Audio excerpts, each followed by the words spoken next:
Hello. So we come to the end of my Led Zeppelin reviews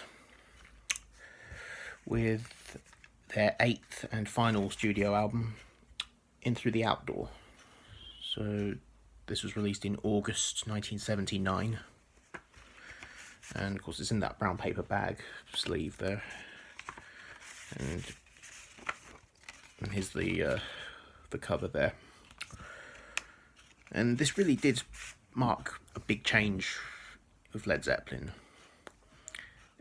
On this album, they kind of moved away from their hard rock sound to kind of a more commercial pop sound. There's quite a lot of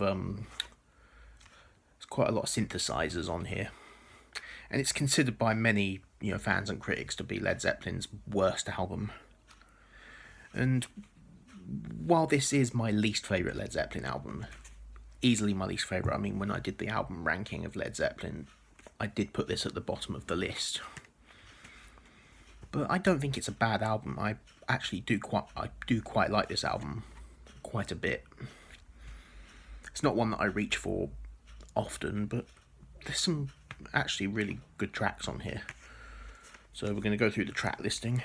So it begins with In the Evening, which is a great track, probably one of the best on here. And then Southbound Suarez, however you pronounce it, it's pretty good too.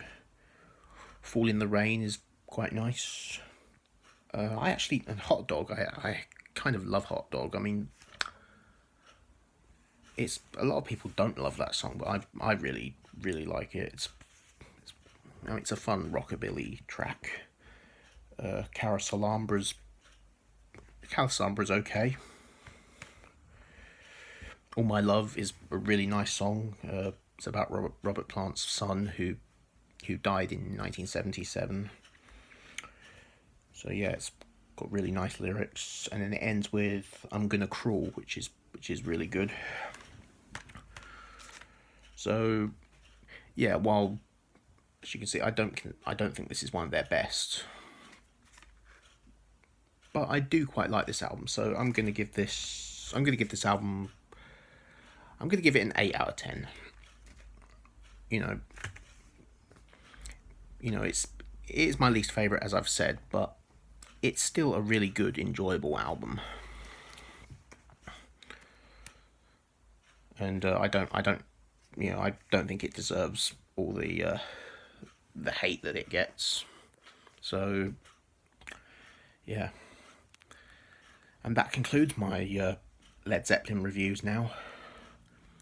I'm not going to review Coda because that's not really a studio album. As I've said, it's a compilation of outtakes from different eras, and there's also different versions of some of their songs as well. And I think there's a couple of live tracks on there that I think had the audience noises removed from the mix to make them sound like they were recorded in the studio. But yeah, I'm not going to be including that. I mean, it's good. Coda's a good compilation. It does a good job at collecting some stuff that they'd never released before. But yeah, it's not a studio album in my opinion, so I'm not reviewing it. So that's it for Led Zeppelin reviews now, and I've decided the next band I'm going to review is Pink Floyd. So we'll be starting with their first album, Piper at the Gates of Dawn. Don't know when that will be, but it'll be very soon, so I'm looking forward to that, and I hope you are too. So take care.